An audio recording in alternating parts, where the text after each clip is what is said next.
What's going on, man? Welcome back to the basement. I'm Ron, and today we have a nice post-combine rookie mock. We're going to do a couple of these. We have Bush in here from the Fantasy Stock Exchange. We did a video earlier over on his and Danny's channel doing an NFL mock draft. How are you doing here, Bush? Doing good. After we recorded that one today, I went and played March 4th golf in Canada, which was kind of insane. It was like, I don't know Fahrenheit wise what the temperature was, but it was like 15, 16 degrees Celsius, probably like, I don't know, 50, 60 degrees. I don't know how warm it is for you guys, but very, very nice day out today. So that was nice. Love to see it. I was actually going to mention that because I heard you say that yesterday or this morning. Yesterday, I woke up on Sunday. I was bummed I couldn't get anybody to go out to a golf course, but I was fiending for it. It's nice up here too, or down here as well. People are asking for the link, so I'll put the link in here. That's probably an oversight by me, but we're doing rookie mock drafts. It's a super flex, tight end premium, post combine. Everything has changed. I figured, we'll do a mock draft. We'll hang out. I'm sure it'll spark some discussion between me and Bush here. All right, so there's the link if anybody wants to join. We got a bunch of heads in here. We got Peonia. We got Genji in here. We got Caleb in here. So I just want to tell you, fine gentlemen, dinner on me when one of you guys hit 50K. We'll see. We'll truly see about that. We got James in here. What's going on? We got Spicy. I think I put the link in the chat. Yeah, I did. All right, perfect. Yeah, we were trading punches all summer last year. So whoever gets to 50 first will be an interesting one for sure. Troy Franklin is a psyop. Where are we at? Because I know you were telling me Troy Franklin. What you said? I think Devonta Smith and Will Fuller were kind of the comps there. I know people were I'm not gonna lie. I'm wavering a little bit on Franklin because my comp for him was Jameson Williams and Devonta Smith. So again, like two Bama receivers. He's veering towards a lot more Jameson Williams than Devonta Smith right now because, I mean, on film, when you watch the two guys, Jameson Williams to me had issues like tracking the ball and his hands weren't like the strongest in the world. I could kind of sense, I have a pretty good sense now, I feel like, of guys who don't really work hard and guys who are kind of knuckleheads off the field.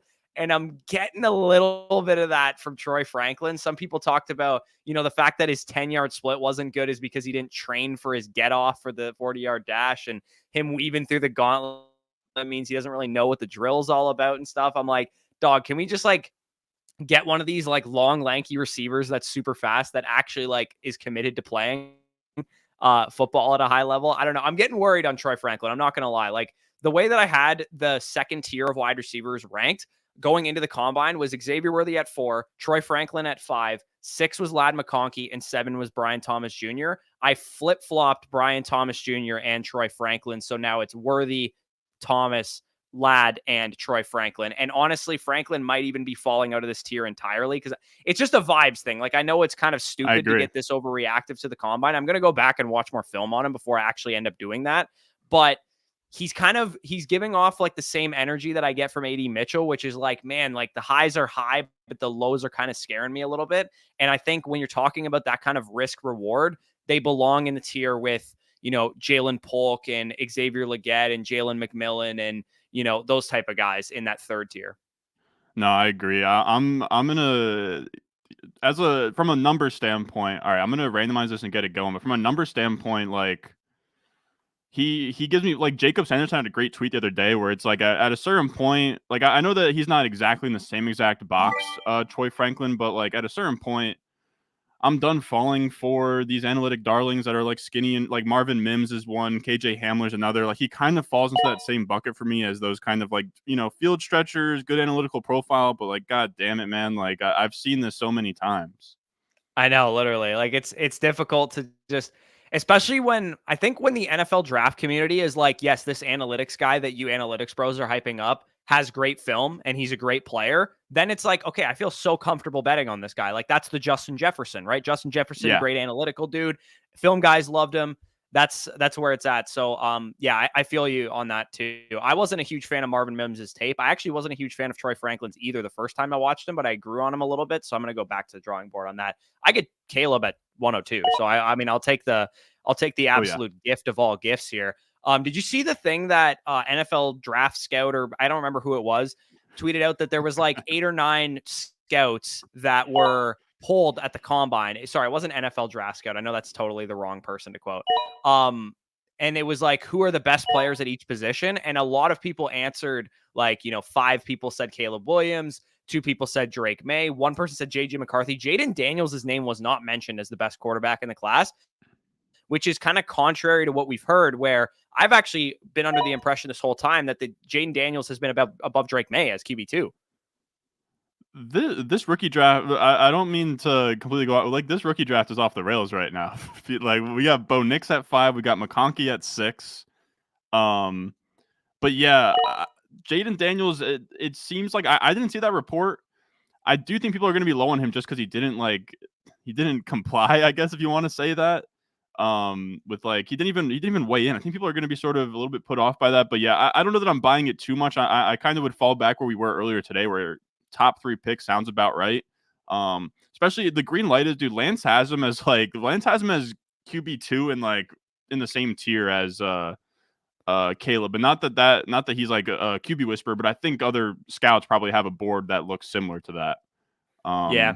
I know Lance is your boy. I'm not gonna lie, dude. I think he knows what he's talking about with running backs. I think he does a decent job with wide receivers. His quarterback takes are pretty off the wall for me. And like I heard him say today that he doesn't even think Drake Maye has a good arm. Yeah, he's definitely a little bit all over the place. I'm gonna go Rome here. I know I've been staring at the board for like 30 minutes. I don't know. Rome and Bowers are the same to me. It depends on kind of how you value tight ends. Let's try and correct the board a little bit for the people picking at the end of the first round. It's I agree. I don't really use this stuff as gospel. I just think it's a good look into, like, I imagine there's quarterback rooms in the NFL or scouting rooms in the NFL that have a similar list to him where it's kind of all out of whack, where it's Daniels at 2 and then Nix at 3 or however he has it. But yeah, they're not gospel. It's really more kind of projecting draft capital, I guess, a little bit. Yeah. I mean, it's hard because there's not a lot of scouts out there that give you an insight to film, like what you use it for, what Lance does, who have grades that go back as far as Lance's do, right? Like, it's not like you can trust certain people or whatever, but not a lot of their grades are made public. Not a lot of them go back far enough. Like, it's difficult because there's I wish we had like a database of like Daniel Jeremiah's grades and, I agree. Mel Kiper's grades or whoever you trust, to talk about the draft or whatever, I think would be really helpful. Pay Daniel Jeremiah. Okay, what do we got here? So fork that over to me. Yeah, literally. I'm on the board here on 202. I mean, my highest rated receiver currently on the board would be Troy Franklin. Like I said, I'm a little spooked off of him. I think, depending on what we see with these running backs, I think this is about the range that I think you could deviate into the RB1 spot, whoever that ends up being. I've been firmly in the camp that it's between Jonathan Brooks, Trey Benson, and Jalen Wright. Whoever gets the best draft capital, the best landing spot, one of these dudes is probably destined to go back end 2nd round, early 3rd round, wherever the best case scenario is. I'm going to go right now. I think the leader in the clubhouse would be Benson, even though I think Brooks is the best running back, if he were healthy in this class. It's just that, with Brooks's injury, I think it's possible that he slides down a little bit. That same poll that I talked about with the quarterback position, they said, who's the best running back in this class? Benson got the most votes. So, the NFL loves these big school guys. He was on a, undefeated football team. I could see Benson, he's got the size, he's got the speed, he's checking all the boxes. And most importantly, he doesn't have an ACL tear that he's coming off of like Brooks. I think Benson makes some sense as the RB1 potentially.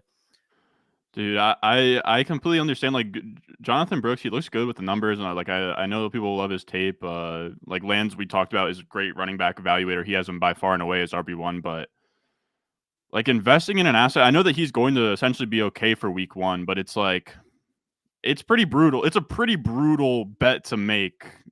Like day 1, he's coming off a torn ACL, so you have to like kind of temper expectations on year 1. It's kind of like. It's like almost what valuing Javonte heading into the season was. I guess it wasn't as brutal of a leg injury, but it's stuff like the only reason that I was in on, and I think you too with Brees, is that we knew he was a freak athlete. Not that Brooks wouldn't have tested well, but we don't have the verified data that he is like the type of profile to bet on out of an ACL. So it is tough. I think I have him behind Benson and Wright if like you were to ask me right now. But yeah, I mean 207 I'd be fine with. So I am kind of picking splitting hairs here.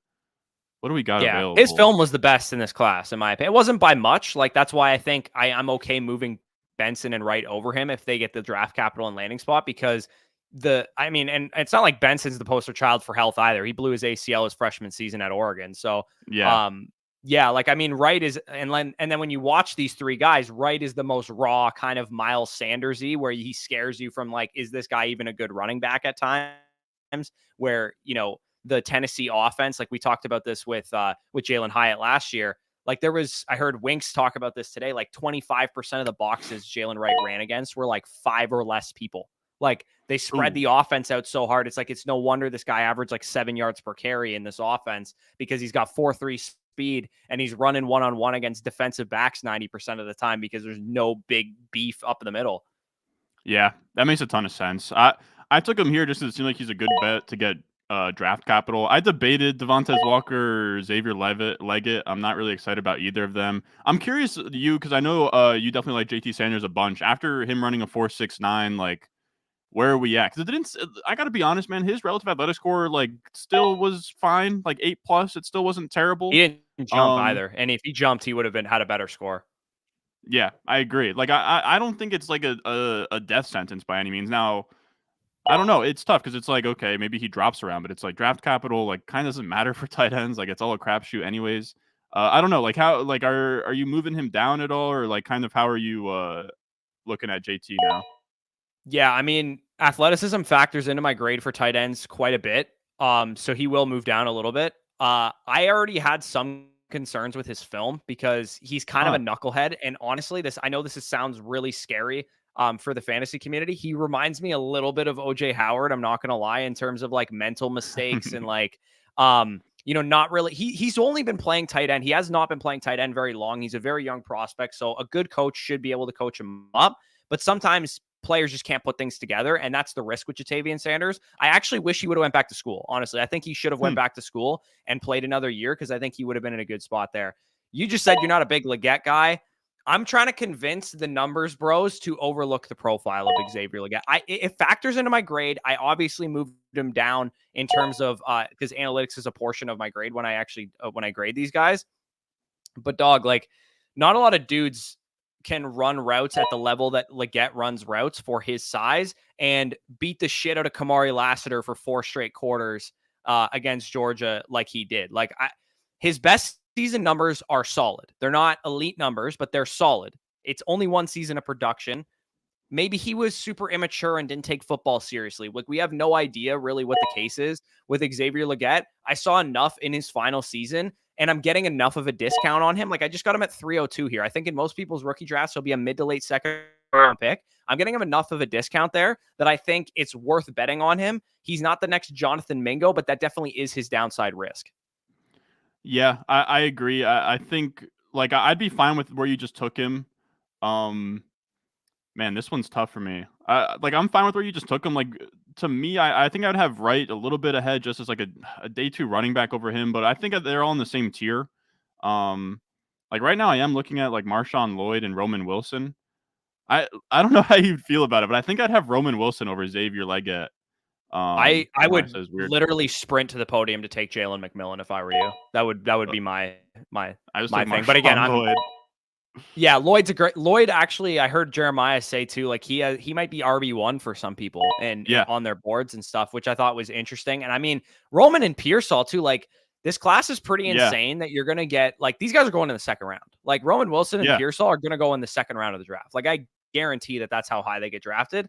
And a guy like McMillan too, I absolutely love him. I honestly, like, I tweeted it out when I was grading him. I was like, dude, like, I don't see a difference between Jalen McMillan's junior season or redshirt sophomore season and Jackson Smith and Jigba's on film. On paper, it's obviously vastly different. On film, dude, Jalen McMillan's the same size as JSN. He's very good agility-wise. He's a little bit faster even than JSN ran.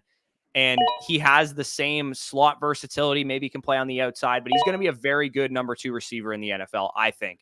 And I think a team like, the Bengals to replace Tyler Boyd, or I'm trying to think other teams that could use like a power slot or whatever. Like, he could be a really good option for them.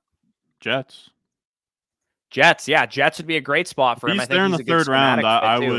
I would love it. Not 3rd round's kind of in his range. I could see him going. That feels late for Polk. It is It crazy is how very I know late we for say it bulk. every year, but this is a deep class. Yeah. Oh, it is a deep class. I tweeted this. Me and Snoog were going back and forth on this on Twitter, and I said that the 3 of the best 12 receivers in this class played for the University of Washington. Yeah. Like I could see I it. think that McMillan and Polk are better than, you know, that next tier of Javon Baker, Roman Wilson, Ricky Pearsall, even Malachi Corley and Devontae Walker, who are getting probably hyped up more than them. I think that McMillan and Polk are cleaner projections. My comps for either guy, like I said, was JSN for Jalen McMillan, and Jalen Polk, my comp for him was Rashee Rice, and their RASs are identical. They're like the exact same. They're both 6 foot, 205 or whatever. They both run like a low 4.5 40, but they both win with physicality off the top of their route. So it's like when you watch these guys play, you're like, why are they getting open so much? They don't look like great athletes. They don't look like they're going to break people's ankles as route runners, but they're both just like really strong at the top of their routes. And they like kind of push you off the same way that Rashee Rice has done for Kansas City. I think that's the fun part about this class is the receivers are big. You know what I mean? Like last year, like they were all tiny. Like we're taking Zay Flowers in the first, and Addison comes in at like 175. Like we're getting big Downs guys is across the board. 171. Who was I just looking at? Did I get? No, I did not get sniped. I'm going to take Theo Johnson here. I mean, like 4th round, I think that he's going to raise a ton after, you know, he put in a pretty crazy combine, which for the tight ends, people love to say, like, don't overreact to the combine. For tight ends, you can kind of overreact to the combine for them. Theo Johnson, I don't have the numbers on me, but I know that he crushed it. He qualified as, like, I have, like, a freak archetype for my tight ends where if you just come in, like, super big, super fast, everything, he qualifies as that. I'm fine taking a shot on that type of profile in the 4th round. Johnny Wilson, someone in the chat saying Johnny Wilson to be a tight end. We'll truly see. I think that he's going to be like Claypool, where he's going to be too stubborn to play tight end, but we'll see. Yeah, because someone explicitly asked him at the combine, like, would you play tight end? And he was not having it. Yeah, no, literally. I think he's too athletic to be a tight end, honestly, man. Like he tested really well. I feel him. I wouldn't want to. If I played receiver my entire life, he's an you're gonna ask me to Indianapolis come Colt, block. realistically. They're gonna end up taking him. They always take these big athletes. Mo Alley Cox, head ass. Yeah. I think Ray Davis is interesting if Spicy's looking for a pick here. I think he has a chance to get drafted. Like he's old and like he doesn't have a good profile at all, but the NFL really seems to like him, so he could get some decent draft capital. All right, so there's mock number 1. We had some wonky stuff in the first round. We need I need the chat and the viewers to give us something here. All right, I'll start up a new one real quick. Why not? Yeah, I mean, Hefty Haas going Bo Nix and Joe Milton in back-to-back rounds was certainly a choice. Where have you watched Joe Milton at all? Not in depth as like grading him. My attitude towards like day 2 and day 3 quarterbacks is like I'll watch them if their landing spot was interesting and they got decent draft capital. I'm gonna have to probably do Rattler and Pratt for our draft guide, but I'm not overly excited about really Joe Milton either because like if you look at his numbers, man, like the guy is not like he can't hit the broadside of a barn. Like he can throw the ball like moon balls like nobody's business, but he is so freaking inaccurate. He is like all the worst qualities of Anthony Richardson last year. Yeah. I just talk myself into just let him sit behind Rodgers for a couple of years. I would not do that. I think that's a waste of a pick, to be honest. He's already old as shit. He doesn't like I don't know. I just think he's like Tyree Jackson, kind of like we got excited about him briefly. Like he might play tight end in the NFL. He's a Madden franchise hero. Yeah, like I don't think Joe Milton's all that good, to be honest. He's got a great deep ball, but that's pretty much about it. No, 100%. If he was good, we would know it by now. Well, he played at like Michigan for a little bit and like sucked, and then Tennessee this past year. And you'd think he should have like crushed at Tennessee because they have like such a like if Hendon Hooker is out there crushing, in like their scheme or whatever, he should be doing better than what he did. Yeah. Trying to look now. Do you have any thoughts on Jalen Coker out of Holy Cross? I know that's like the fringiest of fringe names. Yeah, I mean that's a wild name for starters. Just a great name, just Jalen Coker. The guy just like Jalen Coker. The guy is just like he's cocaine bear energy right there. But I honestly have no idea. I've never heard of him prior to the combine. It's obviously a small school guy. I might throw his numbers into the database, but honestly, I try and steer clear out of like really small school dudes because their numbers just look so sick and you get baited in. Yeah. That's the issue. Is him and Malik Washington are the only day 3 receivers right now that pop to be silver or better. Yeah, Jalen Malik Coker, 7th round Washington's my draft wide receiver capital. 13. I actually really liked his Yeah, film you too. like him? Yeah. He's interesting.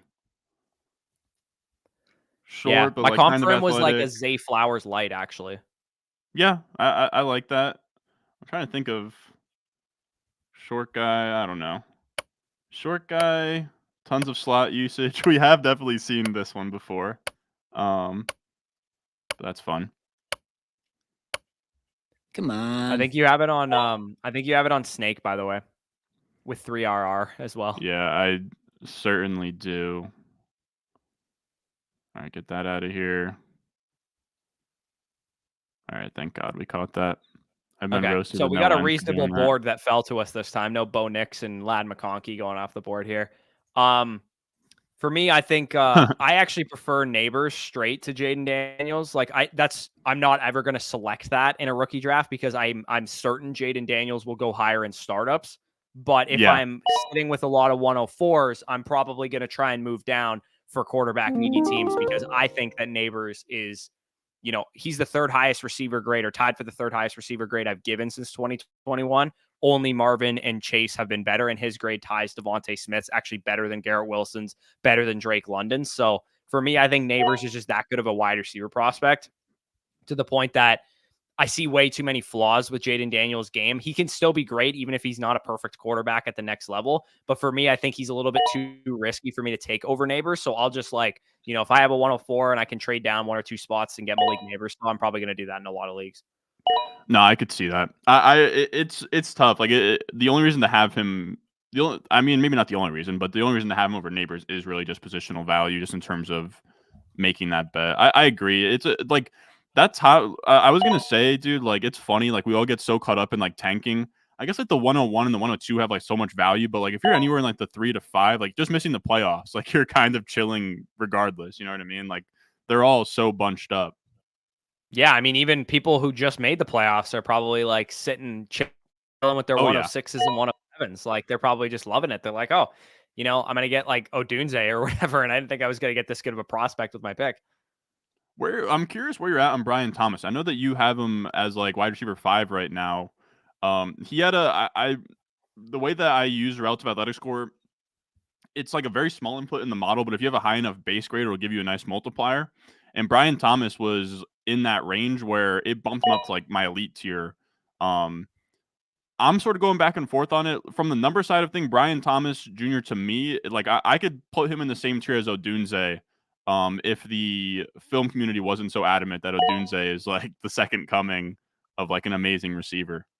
Odunze's film is definitely better than Thomas's. I think it's hard to poke holes in Odunze's film. It's very easy to poke holes in his numbers, but his film is pretty hard to poke holes in. And I can poke a lot of holes in Brian Thomas's film where it's like guy ran a vertical route tree. It was just, wrist flick offense, deep ball central with Jaden Daniels. They played so all out to stop his rushing that if Daniels had a big rushing day, it was just wide open receivers left, right, and center. And it's like, it's tough to knock a guy for being like such an integral part of his offense with Neighbors on the field. He's still producing and all that stuff. But to me, he has a lot of development still to do. I'm going to make a pick here and then I'll continue on this. I'm on the, Zay's off the board, right? Yeah, he's off the board. I always look for him buried in the ADP because he's always like really low. This would actually be a point in time where I'd be okay with Keon Coleman, but I actually think Brooks would represent a tier break for me at running back. So I'm going to grab Brooks there. But yeah, on Brian Thomas Jr., like my major knocks on him was the fact that he ran just a straight vertical route tree, which can work in the NFL level. DK Metcalf's been very successful doing it. Mike Evans was started that way before he developed more as a route runner. The low market share numbers are hard to knock him for too much because he played with Malik Neighbors. And then I just think he's a raw player. I don't think he's like up there football IQ wise, like ready to be a stud NFL wide receiver yet. It's nitpicky, but I think he kind of has like a bit of a better version of Nico Collins coming out of Michigan vibe to him, where maybe like Nico's second year would be Brian Thomas's rookie season, if that makes any sense. Yeah, I completely get it. That's why it's funny. Like, I mean, we've been doing this for a while now, so of course we're learning from our mistakes. Like, I think 2021 me would have been like, nah, I'm putting Brian Thomas Jr. over Rome Odunze. Like, you guys can all pound salt. we are getting to a point now, like, the more that I look at the data, it's like, Rome Odunze, not that he looks like these guys, but there are, like, weaker profiles that get pushed into the top 10, like, your Kevin White. Now, these are obviously, like, super senior breakouts that I wouldn't really put him in the same bucket as, but, guys that we're trying to sort of, like, filter for. I do wonder, I guess you could put Mike Williams there as well. Like, top 10 picks that, like, probably shouldn't have been top 10 picks. I feel like we're getting so good, like, just from a scouting perspective, that I don't know that we'll see that again. Where, like, somebody who's just, like, so clearly shouldn't be a top 10 pick, like your John Rosses of the world, that ends up happening. I feel like if somebody does get picked top 10, it's probably for a good reason. Like, that's why I'm fine. Like, I think in the past I would have been a little bit more arrogant with, like, oh, well, the film bros are idiots with Odunze. Like, his numbers don't really say that he is a step above everyone else. But at a certain point when, like, Daniel Jeremiah has him as, like, what, like his first overall player or whatever he has him at. It's like, well, he's like his fourth player or something Yeah, like fourth that. best player on his big board, and Lance has like a top 10 grade on him too. You just have to kind of submit to it. Yeah, no, I agree with you. I think the same is true for fantasy ADP too. Like, I mean, Yeah. because of like underdog, we're not pushing up Mike Davis's anymore. Like, that's never happening again. Honestly, I Yeah. don't think it. Like in home leagues, maybe it will still happen where people are completely disconnected from the ecosystem altogether. But like sharper leagues and the NFL draft included, like it's just simply, I just don't think it's going to happen again where we're going to see these guys. We're all getting way better at this, and it's kind of showing itself out. Like, I mean, if you look at the draft classes from 10 years ago, like the wide receivers that went in the first, like the hit rates are massively different than they are now. Like we're hitting way, way higher rates at this point. The running backs too, like if you get a running back in the first round, like outside of like Najee Harris, like it's been since like 2018 that we've seen some bad RBs go in the first round. Like Penny and Michelle and those guys. Yeah. And even Michelle's a funny one. Yeah, Michelle was kind of good. I don't know how that didn't materialize. Dude, have you ever seen Sony Michelle's high school stats? Like, his coach burned him into the ground. Like, we're talking like Zeke Elliott levels of usage his 4 years in high school. Sony Michelle, just like zero regard for his health. Yeah. I'm just gonna like, if we're gonna let Xavier Legette fall to the third round, he's gonna be on every single team that I have, because I have him ranked literally as a top 16 player in this class, because his highlights and his high end film is that good. He's DK Metcalf without the shitty agility scores. Really, like that's honestly what his profile looks like to me. And I know Metcalf was younger coming out, and had a better like market share production numbers potentially too. Like, I don't know, dude. Legette, I think people are really, really getting it. This is the guy that analytics bros are like, I'm never drafting this dude because his profile is that bad. And like, I get it. It is that bad. I've graded him as such, but like his film is top 5 in this class. Yeah. What's kind of pushing him down a little bit for me is Lance has him as a 617, which is like, I mean, it's not high at all. It's like kind of next to Brendan Rice. But I have him in like I have him in this big jumble tier of like pretty much after, what's this, like 1, 2, 3, 4, 5, 6, 7, 8, 9. Like once I get down to like Keon Coleman, Lad McConkey area, I'm fine with him as high as like wide receiver 9. I can get there when I can That's put him over literally like where I have Tez him. Walker, So that's Roman exactly where he's ranked for Wilson. me. Yeah, I really like Roman Wilson, even though the numbers don't really prove much for him. I just like that he's like very versatile in terms of just like slot usage. He's, good catching the ball, dynamic. I do kind of believe in the Michigan stuff of like, he wasn't asked to do a ton, so it's hard to take all of his stats at face value. It seems like the film guys do absolutely love him. I know. I think Ray GQ might have him like as like a top 5 receiver in this class. I don't know really how he's getting there, to be honest, because we talked about learning from mistakes. I've been all over these vertical slots for years. Dotson and Moore and Downs and all these guys, and like, not that those guys are bad players. I think they're all still pretty good players, but their fantasy appeal is starting to look bleaker and bleaker by the year. Because even Josh Downs, who I would consider a hit, like I think he's a hit as an NFL receiver. I think the Colts are quite happy that they drafted him. Like his ceiling for fantasy is not that high. And it's partially due to the offense that he plays in, the quarterback and that kind of thing. But I think like his dynasty value is never going to exceed like wide receiver 30, 35 ever. That's fair. I'm curious, you just find like Jalen McMillan is just a little bit more nuanced in like the intermediate areas. I guess his ADOT's lower, so I could see that. You're not going to find a lot of numbers that tell you Jalen McMillan's a great player, unfortunately. That's where he lost points for me, but I was a huge fan when he was on the field in 2022, when he was fully healthy. He was competing for targets stat for stat with Odunze, basically. And then this year, any games that he was healthy, didn't leave early in, he dusted Polk in target share, and he was only like 1.5% behind Odunze as well. And like, I think part of the reason we were talking about Odunze earlier, part of the reason I think Odunze is that good and his film is that good, and we're not overthinking the late declare stuff, is because I think that there's 3 of the top 12 receivers in this class that played for that school, and Odunze alphaed them hard, and they're good players. They're not bad players at all. I was gonna say too, shout out to Jalen McMillan. The reason why, because I maybe I was talking to Danny about it on a stream or something, but I did early on like push back ever so slightly of like, are we sure that like McMillan is like for sure better than Polk? Like they seem kind of even to me just from like the number standpoint. And also with McMillan, this is just like a personal thing, but his anytime touchdown during the college football playoffs was like free money. I bet him both times. He scored against Texas and Michigan, and that kind of sticks out in my head. When I think Polk might have been hurt during the stretch run, but he was like a focal point in the run that they made. Is kind of what I'm trying to say. Like down the stretch of the season, 9 for 131 versus Oregon in the Pac-12 championship game, touchdown versus Texas, touchdown versus Michigan. Yeah, no, I honestly just think he's a rock solid projection. It's weird because I have this weird dynamic in my tier 3 of wide receivers where, in my opinion, the 2 most likely receivers to bust in this class the 3 most likely receivers to bust in this class are all in the same tier: Xavier Legette, Adonai Mitchell, and Keon Coleman. I think those guys are the 3 most likely receivers to bust in this class. I think one of them will end up being great, one of them pretty solid, and then one of them will be an outright bust. And then in the same tier, I think Polk and McMillan are like 2 of the safest receivers in this class. So at that point, it's kind of like pick your flavor. What do you want? I think when you're getting these guys mid-second round, early second round, it's okay to swing for the fences. I'm actually going to go in a direction. Where do I want to go? I'm going to go with a little sleeper of mine here, a guy that pops in the numbers for me. Tested pretty well. I'll go Kamani Vidal from Troy. Tested pretty well. He's compact, like 5'8", 215 or whatever. Had a good Senior Bowl by the sounds of it. Looked like he belonged at the combine too. Probably a day 3 back. I would imagine he's going to get drafted like 5th, 6th round or something. But he'd be like an interesting, I'm trying to think of like a projection for like a small school day 3 guy that ends up hitting, but like kind of like an Algier kind of projection or an Elijah Mitchell type.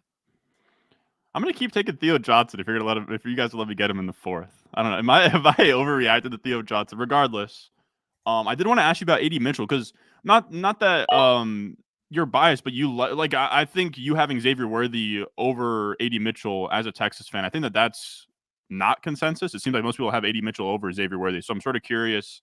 I'm curious kind of how their play styles differ, like when you're watching them. Yeah. So AD Mitchell, to give people an idea, my comp for him is George Pickens. And I think it's one of my favorite comps in the entire class because both guys, George Pickens and AD Mitchell, have elite hands, very good body control, very good strength at the catch point. Both of them are good at beating press coverage. They're both obviously really good athletes. Even Mitchell is a better athlete than I even thought. Their downfield ability is kind of what makes them great. But both guys kind of frustrate you with how much better they could be if they were more consistent. And both guys are kind of raw route runners, and Pickens, especially coming out of Georgia, he's gotten a lot better, and that's kind of where the Pittsburgh Steelers factor comes in. But neither of these guys were target hogs in college. I don't think either of them are target hog projections in the NFL, and their mental lapses and their inconsistencies make me think that they're either going to be frustrating fantasy assets at best case scenario, or worst case scenario, they're going to wash out of the league pretty quickly. And that's how I felt about Pickens. And I was wrong on Pickens, I will say. Like I was, a little lower on him than I should have been. But Mitchell has a very, very similar profile. And as a Texas fan, I can tell you it's very clear who the number 1 of this offense is. When you watch how the offense is structured, how it's designed, Worthy's the dude. It's very clear to me that Worthy's the dude. His usage was weird this year because Mitchell was there. They used him more as like a screen design touches guy, which is not what Worthy does best. But when you watch both of these guys run short routes, intermediate routes, deep routes, Worthy does it at a far better level than AD Mitchell, even though Mitchell is going to be much better at the catch point because he's bigger. He's not 165, 170 pounds like Worthy, but Worthy is open like 90% of the time. So I'm not really that concerned with the size as much as other people seem to be. No, I think that all makes sense. I just sent you the link. I'm gonna get Danny in here. Is it gonna screw things up? What's up, Danny? How are we? Not too bad. I'm not gonna lie. I saw your message and then I realized it said 6:30 and not 7:30. So apologies there. No, it's all good. I'm here though. I'm ready. Let's roll. No, you're here. Amen. Better late than never. How'd the first draft go, boys? We've done 2 already, actually. My bad. Fair enough. How did the first 2 go? The first one was off the wall, crazy, to be honest. Yeah, the first one was pretty nuts. Not a great representation of kind of what a real draft would look like, but we've cleaned it up since, is what I'll say. Still a snake draft, by the way, Ron. Oh, we're doing a nice little snake, eh? Yeah, I'm all over the place, fellas. Right now, I'm in the lab right now trying to get our screen together, but just everybody bear with me real quick. Linear. All right. Everybody. All right. I'm going to actually get the link in the chat. Again? No, you're good. Okay. We're good. Put that in the chat. Let's see. Let's go. The boys are cooking. Dude, I gotta get my StreamYard together one of these days, dude. It's all over the place. It's a freaking mess. I don't even know what the graphic is behind us. It's the Godfather basement graphic. It's I think that was your best case. The vertical there. Actually, this one's not bad because you can still see all their names. This might be. Yeah, I think we're gonna go with this one right here. Not a big fan of the little vert. Yeah. What do you want about? Best case Ontario here. I'm chilling. We got birthday boy Fled in here. Where did he go? Hell yeah. Let's go. All right, I put the link in the chat. All right, we need 2 more. Worst case Ontario. But yeah, I was surprised Brett Coleman had a CeeDee Lamb comp for AD Mitchell. And I sort of agreed with you, Bush, or I saw a lot more of George Pickens. The only thing that I'll say that I find funny is I trust you that Xavier was like the focal point of the offense, but holy shit, I think it's like the final drive versus Washington. It was just like 3 straight 50-50 balls to AD Mitchell with like the entire season on the line. Yeah, that's what makes me want Sarkisian to fucking die sometimes, honestly. Like, don't get me started on that final drive of that game because, like, not once did we trust AD Mitchell in crucial situations, but because he made like a late jump contested catch earlier in the game, we're going to trust him in that spot. I don't know. To me, it just didn't make any sense. And the Lamb comp, for what it's worth, I understand it. And if you cut up the highlights, you can get there. Like, I don't think it's an outrageous comp, but when you cut up his lowlights, he looks like Terrace Marshall. Yeah, and I'll add to that real quick. When he says CeeDee Lamb, I understand the pushback is, well, they're completely different spectrums as a player after the catch. I understand that, but when I'm looking at that, I don't think he's making the CeeDee Lamb comp 1-to-1. I'm thinking he's saying he has CeeDee Lamb elements to his game. If you watch AD Mitchell play, he carries, I don't know how to explain, he carries that same type of aura, that same type of like stylistic swag that CeeDee has, and you see it in flashes, like Corey said, in his route running, the little hop step that he navigates in, big wide receiver moving like that. I can see where somebody would get to there stylistically. Now, all around game, not so much, because like you said, AD Mitchell's not going to be breaking tackles, and CeeDee Lamb may just be the best yards after catch receiver outside of maybe Malik Neighbors that I've seen in a while. So, yeah, I understand it. By the way, my 102/103 is on the board here. A lot of people are going to be going with Jaden Daniels. I'm going to see him get pushed up the board in a lot of drafts, but Drake May still the chosen one. Huh. 80%. Drake May, I will say, fellas, I will say this is my nerd take, and I want you guys can laugh me out of the building here. I think Drake May is still my QB2. Let's go. But I'm a little bit bummed with how small his hands were. I know that's a crazy thing to say, but I was expecting, the 10-inch Josh Allen. I wanted the big mitts. I know it doesn't matter a ton, but when we're talking about kind of like, I don't know, because you're 6'5", 225 pounds, you're hoping for like big ass hands. It's not like a huge knock on him, but I would have liked better. I think the Vikings or Falcons like trade up for him. I was joking with some Falcons or buddies. Vikings trade up for him. He's going to play in a dome anyway. It's not going to matter. I was joking with some buddies about how I have bigger hands than like half the quarterbacks in this class, and I'm 5'9", and they're all 6'4". Panic's got mitts though, bro. He's the one that's got some mitts. I was pretty impressed by 10.5. No, nothing was funnier than seeing Olu Fashawn, who have 8.5-inch hands at 6'6", 300 plus pounds. That's under the shoulder pads, baby. Dude, I replied, like the meme of like the fake person with the fake hands like typing on the computer. I ended up replying with that. Come on. Ron's got the sound effects. Guy's literally a T-Rex, bro, at 8.5-inch hands, bro. That's crazy. That's crazy. The fact that Ruggs, by the way, had 11-inch hands is the freakiest thing I've ever heard. Like, dude, the guy was like 5'11", like 190 pounds with like 11-inch mitts for some reason. Like, he built like Chris Carter or Jarvis Landry for no reason at all. Danny, we were talking earlier. I'm kind of curious what your thoughts on this are, but it seems to me like a lot of like the analytics movement, and like I'm obviously at the forefront, if you will, of that movement. But I think a lot of the modeling stuff that I've done in the past have been kind of to spot the next, like Kevin White and these like catastrophic blunders in the top 10. Yep. I kind of think that we're past that. Like, I don't know that anyone drafted in the top 10 is going to be like this, like, holy hell. Like, how, like what we've seen, like Tavon Austin and Darius Hayward Bays. Like, I just don't know that we're going to see like that big. Like, obviously players aren't going to hit, but it would shock me if it's just like, man, like how the hell did that guy end up in the top 10? So like in terms of like Rome Odunze, it doesn't look like the prettiest in terms of the numbers, but I'm kind of just trusting it where like my model right now has Brian Thomas Jr. over him, but I'm kind of just overriding it and saying, well, Odunze, the film guys love him. He looks good. You have the context of the Washington offense as well. So I'm fine. I think in the past I would have been like, nah, like Brian Thomas Jr., he's over him. Like Rome Odunze, late breakout, but I think you kind of do have to just step aside when it gets to like this draft capital range. No, and I agree. And I think part of that plays into it is back in, 2012, 2013, 2014, around that area. I mean, Kevin White was 2015 draft, I believe, with Mark Cooper. So around that area. Was 13 and those guys. I think teams are just not as stupid as they used to be honest. Like, I think they're using analytics a little bit more too. Yeah, more access to analytics is obviously a big part of it. I mean, you see it just in the decision-making factors in the NFL, like just a game-to-game basis, seeing like that they prioritize what the number's saying. Understanding that now when it comes to scouting, understanding what actually matters for a wide receiver, just running out and having a 4.2 is not going to make or break Xavier Worthy's value. It's more so going to be what you saw of the player on the film. There's just more factors at hand and better priority in those factors, I would say, for amongst the decision makers now. So that's smart. I am back on the clock here. You go with Trey Benson, rip my heart out. I'm just gonna go John. I'm not gonna overthink it.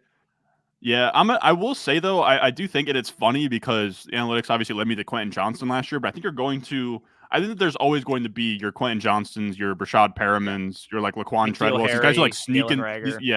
N'Keal Harry, guys who like sneak into the first round that it's like, I mean, he's not going to work out. So I think that's kind of where if you're going to sort of like split hairs and be like, I'm going to take a stand against the market on this, then go there. But the idea that like we're going to see guys ever get drafted in the top 10 that just like blatantly or just like what the hell are they doing there? I think that's probably done. So like a lot of my analytics brethren are pushing back against Rome Odunze. I see it. I understand what you're going through. But you kind of just have to submit to Kratos and the kingdom of Rome to a certain degree. Now, like when the whole family comes after you because you say he's wide receiver 3 and one of the best wide receiver classes I've ever seen, and then they're like, no, I'm just gonna start tweeting that Rome Odunze is a better prospect than Garrett Wilson before I say anything else about him. Like it's a pretty big compliment, dude. It's like okay. You call him wide receiver 3 in this class. Kratos comes to your replies, be like, what are you talking about, wide receiver 3? Who is Marvin Harrison Jr.? Like, I know. And then he cites Lane who has Malik Neighbors as wide receiver 1. Just like, I know, right? Oh, look at this mock. Or like how Mel Kiper or Daniel Jeremiah, one of them had him 3rd on their board after Marv. Like Marv was 2, he was 3. It'd be like, I think I'll trust the big dogs on this one or something. It's like, okay. I mean, you could craft an argument for whatever you want to craft. I'm actually a little annoyed. Maybe I'm not annoyed. I hope Braylon Allen never tests so he can be a landmine that I avoid in rookie drafts. Facts. fellas, if his speed score ends up being good, he's going to be a guy I draft. I'm sorry. Oh, I understand. Go ahead. He I won't be a guy I understand. draft. If he runs in the Go 4.5s at 235 pounds, he's going to be a third-round rookie pick that I'm going to be taking. He's going to run in the 4.6s if he had ran at the combine for starters. Yeah. But what, he's like 16 and a half? Also, I might start a Twitter account that's did Braylon Allen break a tackle and just tweet no every day. Man.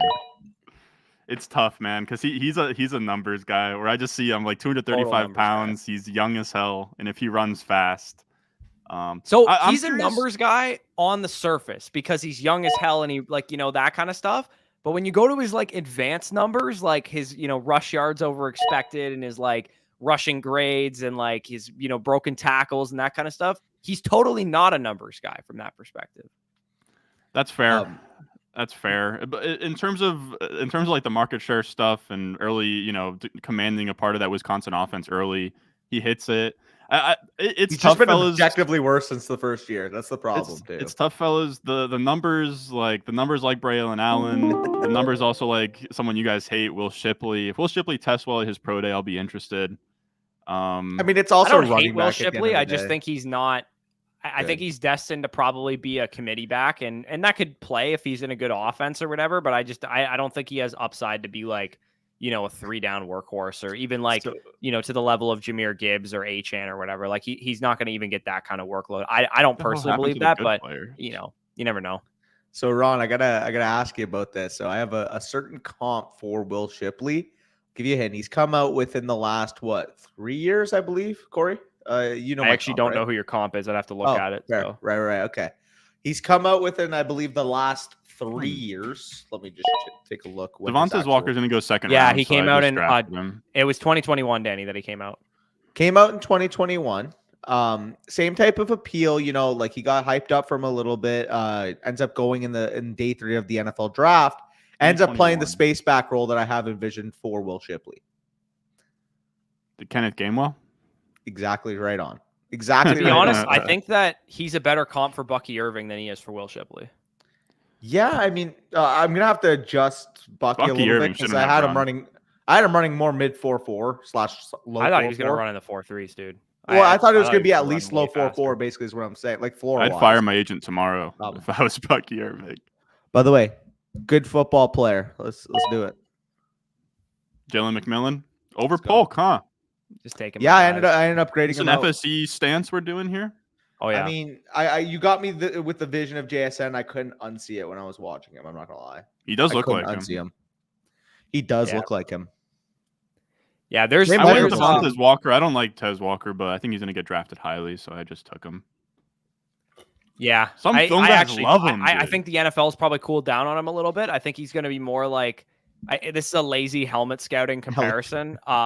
But I think he's going to be kind of like De'Ami Brown-esque in terms of like where he fits in as a prospect. That's his skill set. It's, he ran faster than De'Ami Brown and he's a little bit bigger and thicker than De'Ami Brown, but they also kind of both came in a little bit less than what they were listed at as well.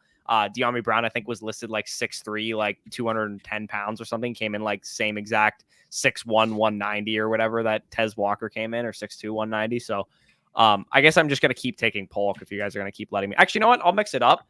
I'm going to go with Estime. I still believe in Estime. Same.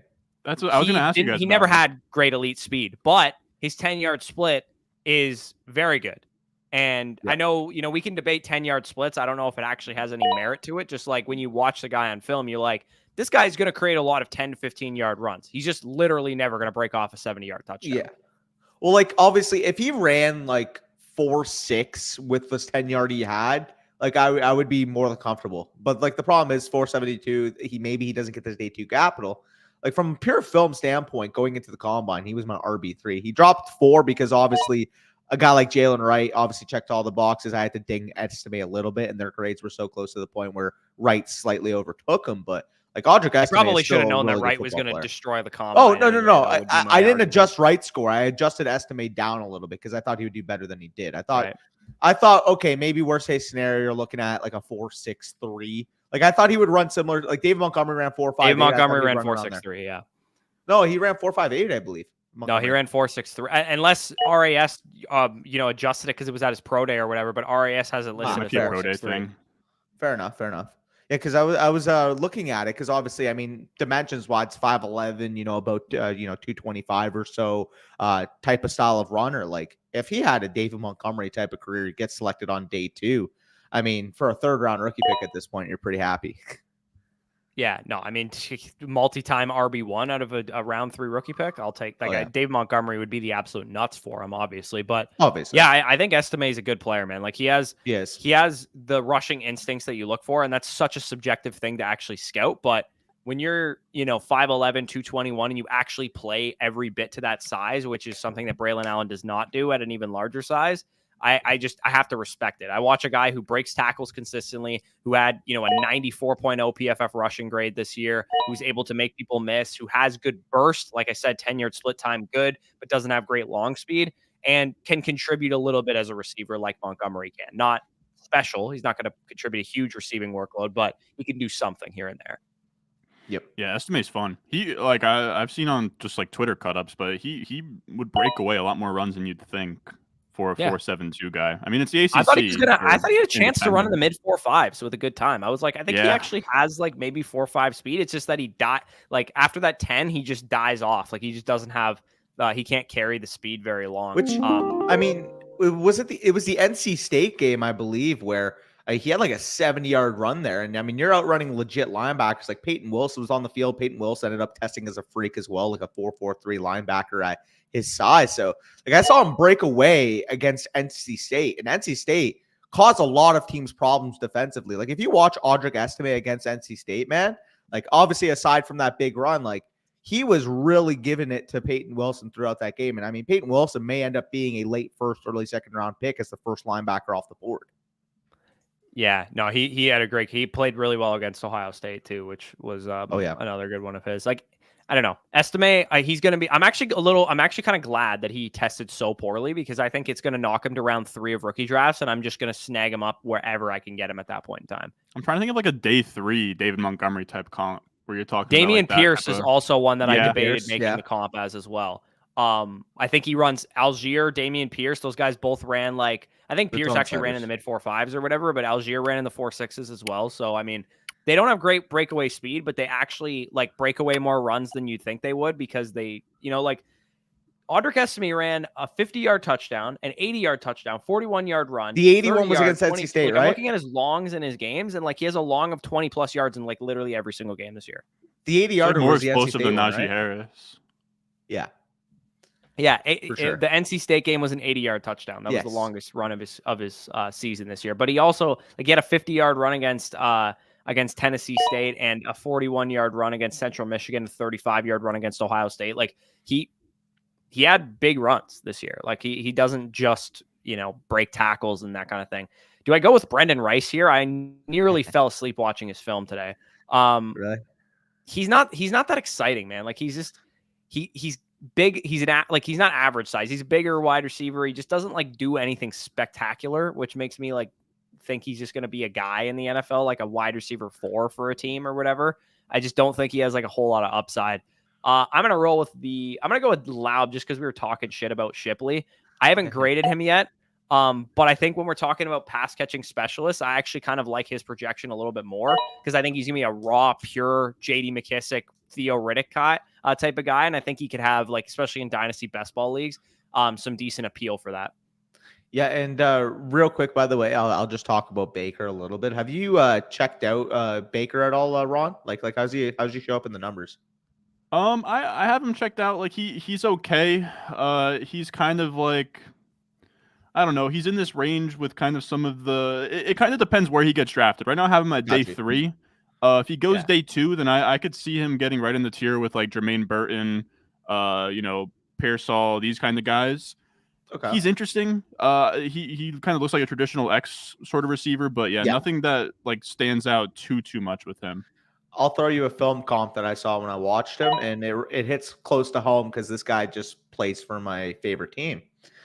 Pre-ACL, Michael Gallup. Yeah. Pre-ACL tear, Michael Gallup. That's what I see when I watch Javon Baker. Like you mentioned, number 2 X wide receiver. Probably doesn't have the highest ceiling, but high ADOT type of guy. He's probably not going to be 130, 140 targets, but I mean, Michael Gallup was a 105 target player, 110 target player, and he had that big time second year where he was a wide receiver 2 in fantasy. So 4-3 here. I think he probably goes closer to day 2, but obviously that is the risk level taking him at this point. And you're not the only one. I've seen I know Theo Ash, if you guys like see his stuff, I know that he's talked about him on TikTok. And then also, who else did I see that liked him? Oh yeah, Hayden Wings did like a write up on like all of his rookie receivers, and he had Javon Baker pretty high. So yeah, it seems like guys like him. It seems like he is one of these. I don't know. The UCF does kind of churn out these like X wide receivers. Not that they're like amazing or anything, but you get what I'm saying. Like NFL guys. Snoog knows. Yeah, Snoog's literally in the chat going, Javon Baker, what a steal. He's a huge. I'm not gonna lie, Snoog. I think Javon Baker's like a top 15-ish wide receiver in this class. It's funny, we were just talking about De'Ami Brown. That was actually my comp for Javon Baker when I watched him. I'm a little worried that he's not the most fluid athletically, lateral movement wise. I think he's kind of stuck. I feel like I've said this for 60 wide receivers in this class. There's so many guys that are stuck on this like vertical route tree that I think it's not a conducive fantasy asset unless they landed like a really good offense. So for me, I'm a little shaky on like Javon Baker types and Tez Walker types. Because to be honest, I think that their roles are not the types that translate well for fantasy. That's fair.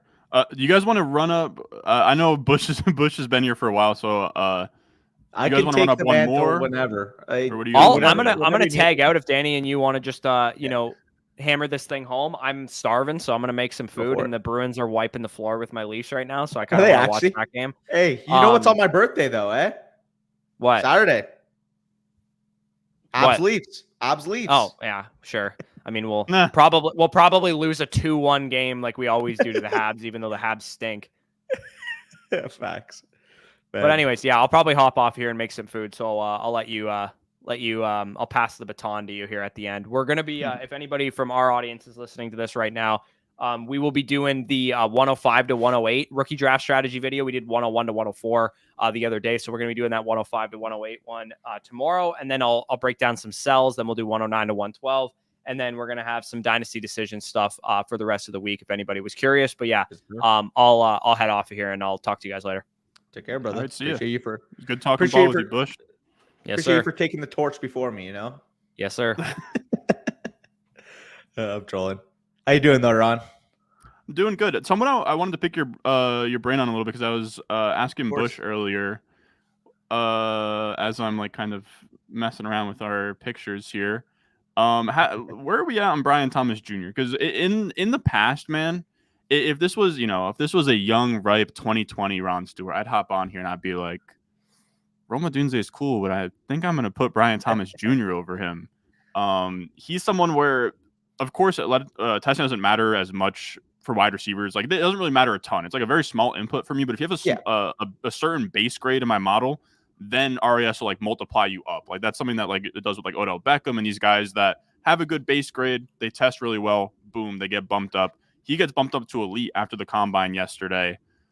Where are we at on him? Because I think I am gonna have him behind Rome, but you could talk me into having him like 1A, 1B with Rome, like almost in the same tier.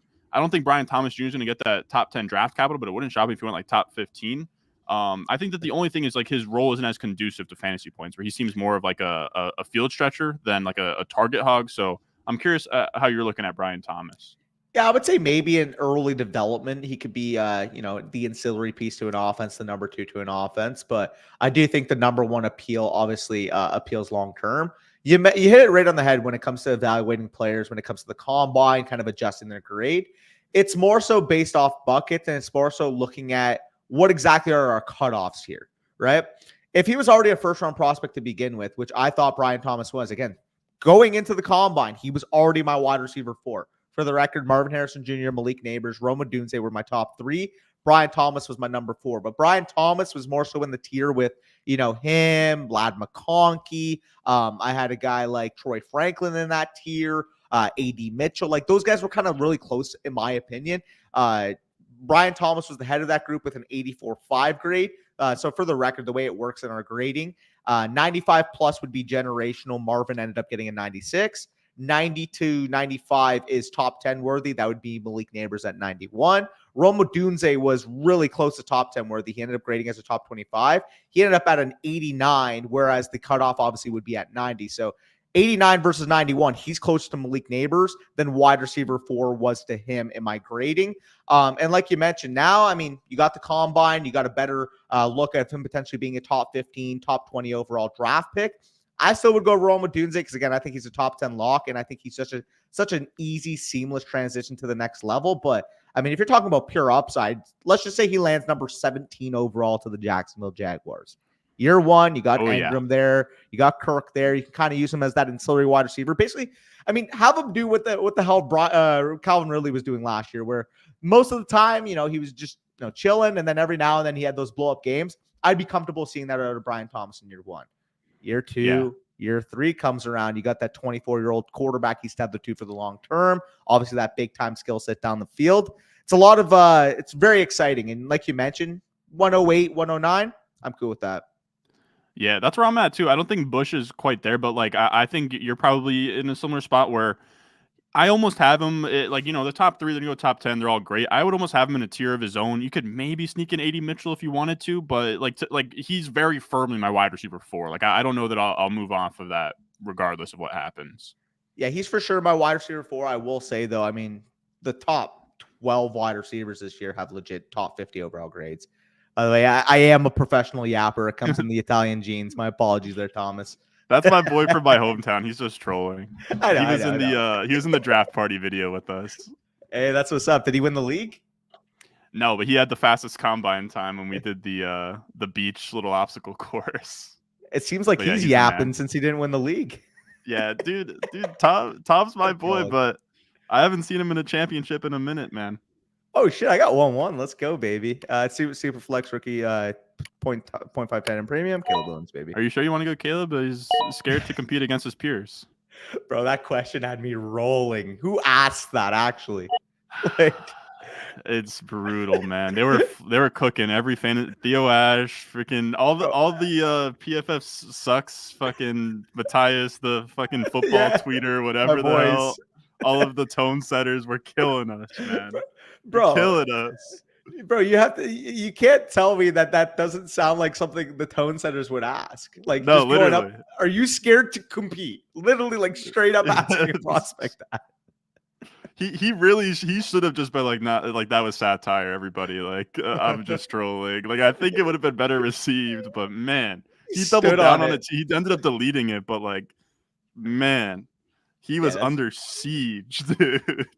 That's not a good look. If it came off and he was joking and like Caleb saw that, like, and it was like a joking interaction, I don't mind posting it at that point because Caleb would be like, "Wait, what do you mean?" Like, of course I love competing and stuff like that, but the way he just approached it was so weird. You can't be Dustin from Dynasty Nerds with glasses on asking Caleb Williams that, if you were like a more personable person, like just messing, but God damn it, dude. He set us back years. He set us back years. Bro, and then later on, Caleb mocked him because he was talking to Brendan Rice and he asked him, he's like, "Do you view yourself as a wide receiver one, like a separate contributing wide receiver? Like, what's your projection in fantasy moving forward?" Oh my God, dude. Brendan Rice is interesting. Bush was saying that he was looking at him earlier today. He's not really, I mean, when I say interesting, I mean his last name, and that's kind of it. You like him at all, Brendan Rice? I could dude, these drafts we've been running today, we ran like 5 of them and they've been all over the place. I just saw Straws said that in the comments. Right, at the point that you can continue, my bad. Well, I'm curious too. I didn't pick your brain. The whole LSU offense is super interesting to me because it's just like deep bombs to Brian Thomas Jr., explosive plays Malik Neighbors, like running the ball, and then like nothing really else. You seem, I think what you were saying that Daniel's almost closer to like the Nix McCarthy range than he is to make Caleb. I'm kind of curious where you're at on Daniel's. Like, kind of what do you see? Because he scares me a little bit where it's like, man, I like, as one of the guys that like really loved Anthony Richardson last year, I get it. Like I'm in love with the Konami Code QBs. I 100% love the archetype, but like, God damn, man. Like, I don't know that I don't know. I can push it. Like I know some guys have him at like 102, like over Marvin Harrison Jr. even, which is like, I don't know, man. So I'm curious kind of how you see it, how you're treating it. And by the way, I'm going to go before your pick is up here. I know you're going. Give me Worthy. Give me Worthy. He's fast as hell.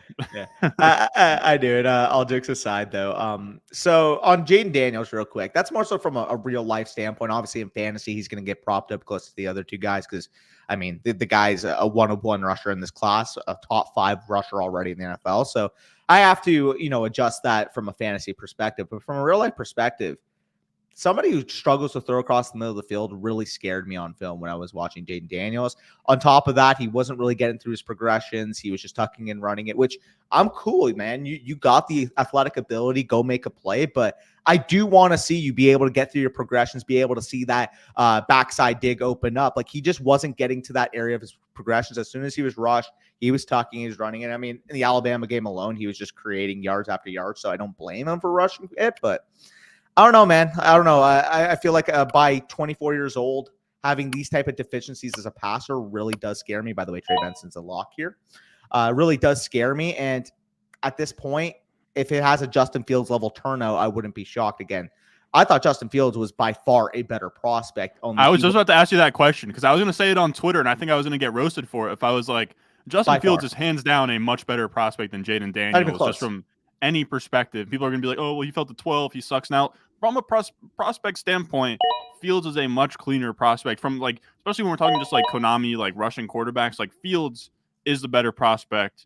And he almost seems like a similar projection to Jaden Daniels, where I could see him, being a really good fantasy quarterback, but then you start to question is he going to be starting in the NFL in week 1 of his year 3, on his rookie deal? That's like a reasonable concern, I think it's a reasonable concern. And I mean, it's kind of the Jalen Hurts factor. The difference is Jalen Hurts ended up turning that into the long-term deal. So you don't have any of those concerns long-term. Because I know a couple people have brought that up after this year. I could care less. Like Jalen Hurts is still my quarterback 3 in Dynasty because he's got tethered to that long-term deal. That's what I'm looking for. If you get signed, like if Justin Fields signed a 4-year extension tomorrow, my concerns about him as a passer completely go down the hill because the NFL isn't worried about him as a passer. It's more so, like you said, with Jaden Daniels, if he doesn't prove it as a passer right away, are they going to have a plan by year 3, by 4 to go somewhere else at the position? Not quite sure. Again, it's a lower risk level, but when I have a set it and forget it level stud like Drake Maye available and Drake Maye's going after him, that's where I have to push back because, I mean, Drake Maye is closer to Caleb Williams. I mean, we talked about this. Drake Maye, to me, is closer to Caleb Williams than Jaden Daniels is to him. And in fact, Jaden Daniels, in my opinion, from a film standpoint, is closer to JJ McCarthy than he is Drake Maye. Like, there's levels to this, man. Yeah, he's like 6'4", 205. Like, he's thin. Like, oh yeah, there's just a lot of things you can poke holes in, man. Like, not to say that he can't succeed, and I'm sure you're not saying that either. But it's like he's not.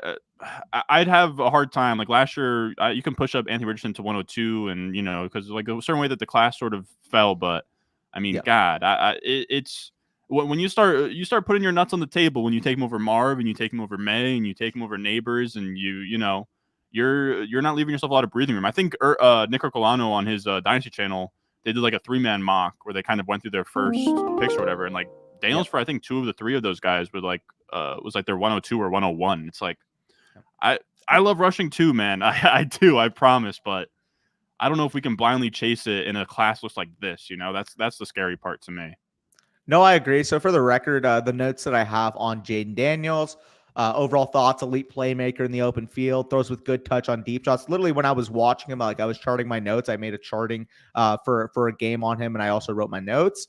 When he sees it, he's generally accurate. Like I have no issues with him as an accurate passer. When he does see it, he's accurate with the football. But when it comes to the cons, struggles in structure at times, sloppy with his footwork and his base.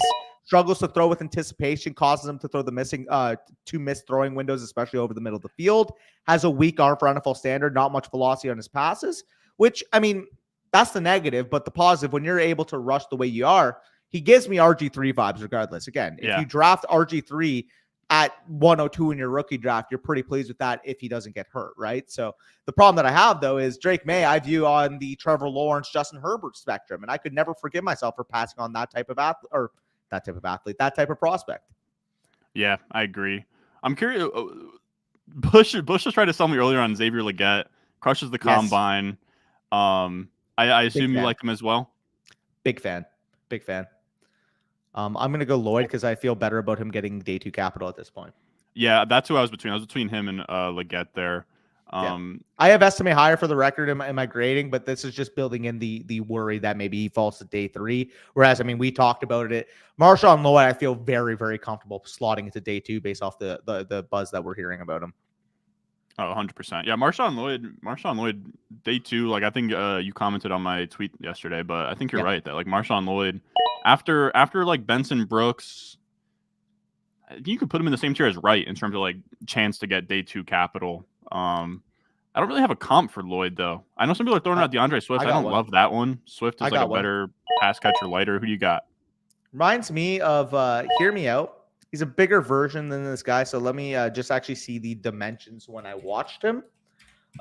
Here, let me see. So Marshawn Lloyd was what, 5'8", 220, I believe, or 217 was he? What do you weigh in as? I think 220, which is freaking compact. 220, 5'8". I mean, that's a tone setter. Crazy. Dude, what he reminds me of is a bigger version because, I mean, it's a big difference in weight. It's 206 pounds versus 220, but stylistically, that jitterbug, the way they move in the open field, it reminds me a lot of Devontae Freeman when he came out of Florida State. Smaller running back, juice in the open field. A lot of the intangibles is where he needs to progress to the NFL level. But I mean, we saw Devontae Freeman literally have an RB1 overall season in the second year. Yeah, no. Marshawn Lloyd is fun. I know some Debbie guys are still holding on to him. I know he was like a 5-star prospect coming out or recruit coming out. I think Noah More Parties has him as like his RB1 in this class as well, which I think like it seems like scouts are probably like, you know, if you were to poll 30 scouts, I think like 5 to 10 of them probably have Lloyd at RB1. Which is funny to me because I thought the things that he struggles with most were most of the intangible stuff that scouts would break down, like in terms of vision, in terms of production profile, in terms of, I mean, those are the 2 main ones that I had cons with. Like physically is where I thought he would strive. Like from a size, speed perspective, from an open field perspective, like that's where his strengths are to his game. So I'm shocked that like scouts are usually more anal about like that type of stuff, vision, and you know, oh, he missed this cutback and he's watching the film. So that is funny that they're pointing it out, but maybe they're just admiring the physical nature that he brings, right? Like 220 pounds running the way he does. And what, he's like super explosive. Yeah, very, very. Does he catch passes? I haven't looked at those numbers. No, not really. Not really. I mean, I didn't see it as a problem when I was watching him, but there just wasn't a ton of volume. That's fair. Yeah. I feel like they kind of rotated backs too a little bit. That USC team, the usage there didn't make a ton of sense to me. Like I was confused. Like, how is Zachariah Branch? Like I don't know. Maybe I'm being an idiot, but it's like when I would watch him and be like, well, how come he's not getting the ball more? Hear me out, by the way. Again, I haven't done formal study on these guys yet. They're still in my chopping block for my order at wide receiver. I just got through who was it today? I did Jalen McMillan yesterday.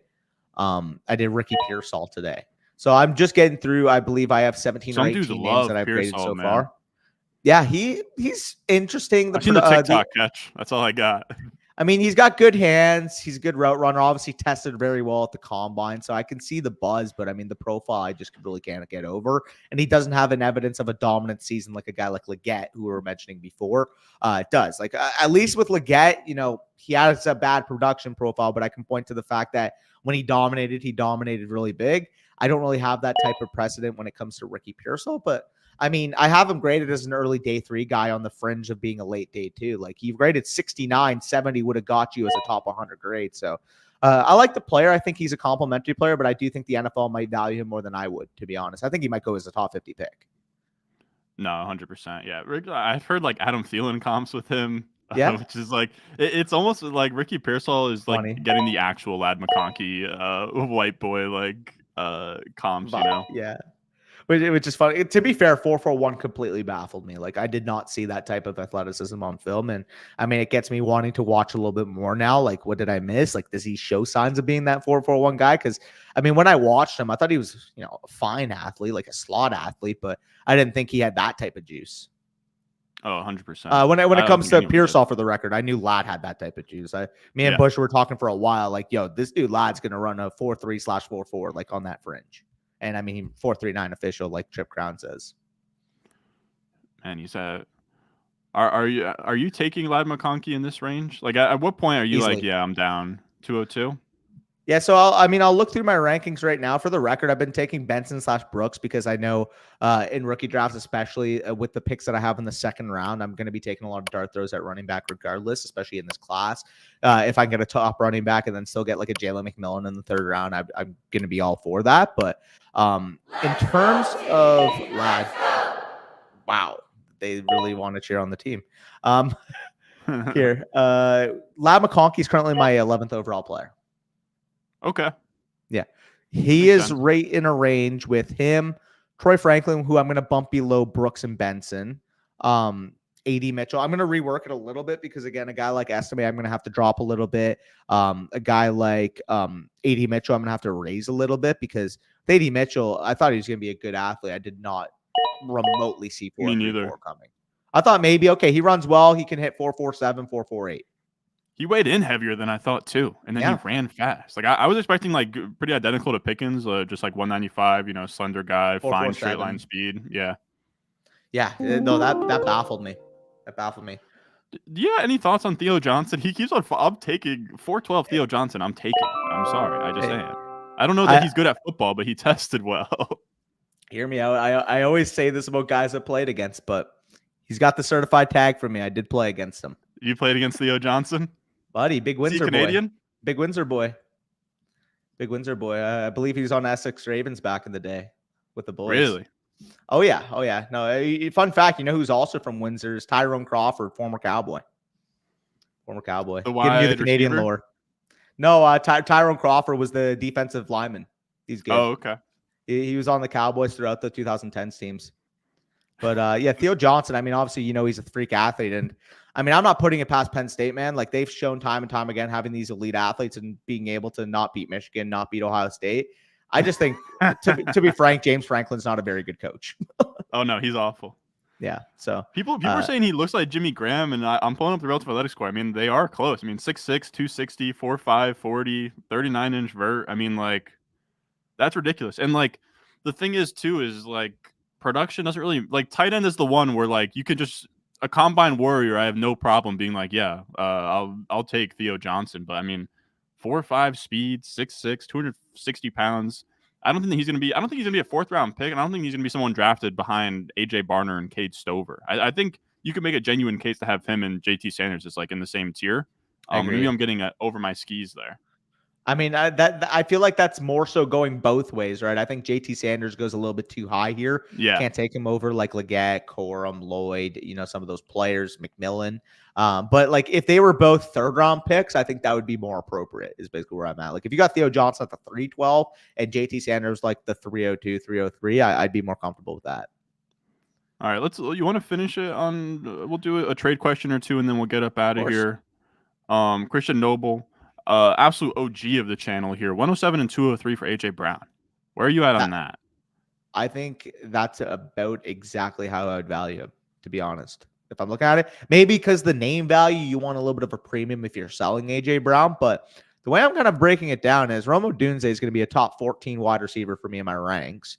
And then 203, if I can get access to a Benson, to a Jonathan Brooks if he goes day 2, to a Ladd McConkey, someone like that, like I think this is about equal value. Again, if you're trying to consolidate, you're trying to win now, obviously you're going to go AJ Brown because the point production year 1 is going to be so valuable. But if you're tearing it down and somebody's like, yeah, you know what? Like, I'll take AJ Brown off your hands, 107 plus 203. Maybe you can get more in most leagues, but I'd be comfortable taking this value because that's how I view a guy like Rome Odunze, to be honest. Yeah, I tend to kind of agree. I think it's tough. I think I would want, like the 107 holds a lot of weight. I think I would want to try and get like a 25 first out of that 203. And if I got to maybe put my own second on the line or like something, very small with AJ Brown, I think I would. But yeah, it's not terrible. It just doesn't feel good a first and a second for AJ Brown. But he's only getting to that age where it's like, it's tough to really ask for what you'd want. Where do you have Brown ranked in your ranks right now?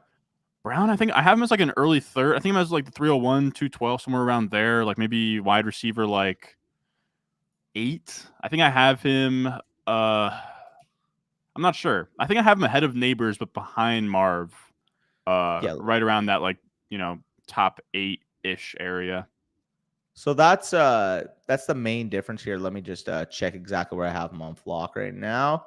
So if I go to me, I have him wide receiver 8 as my 25th ranked player. So 301 is my wide receiver 8. He is currently okay. That is not my rankings. I don't know why he's wide receiver 7. Okay, that actually didn't. Never mind. Here, give me a second. Sorry, let me exactly see where I have him in relation to startup value right now. My apologies. So in terms of my startup rankings, which I published just 6 days ago, he is currently my. Oh, that's one quarterback here. Superflex. Drake. Okay, AJ Brown, 28th overall player, just behind Chris Olave. Okay. So like early 3rd round, like you kind of said, early to mid 3rd round. The difference though is that I have Rome Odunze as my 36th overall player. Really? I would take him at I don't the hate 312. it. So like you have a Dunze, that's kind of been a point of contention for me in my rank. So you have him like pretty comfortably over like your Addison, Flowers, Tank Dell, Rashi, Nico, DJ Moore. You have him over Waddle, Ayuk? So yes, I do. I have him over Ayuk. I have higher, so Ayuk's 34. I also have the wide receivers for the most part in relation bumped up higher to the running backs. Like I have Rome ahead of like Achane, Kyron, and Jonathan Taylor. And I know a lot of people are going to have the running backs a little bit higher there, but like like I mentioned, Rome Odunze is number 36, Devontae Smith 43, Waddle 44, Nico 45, Rashee Rice 46, DJ Moore 47. Like I view him as a slight mini tier above a pretty flat tier between like Devontae Smith and, I mean, even down, like you want to put Brian Thomas Jr. into that tier. I feel like that's pretty flat between like wide receiver 16 and wide receiver 25 right now.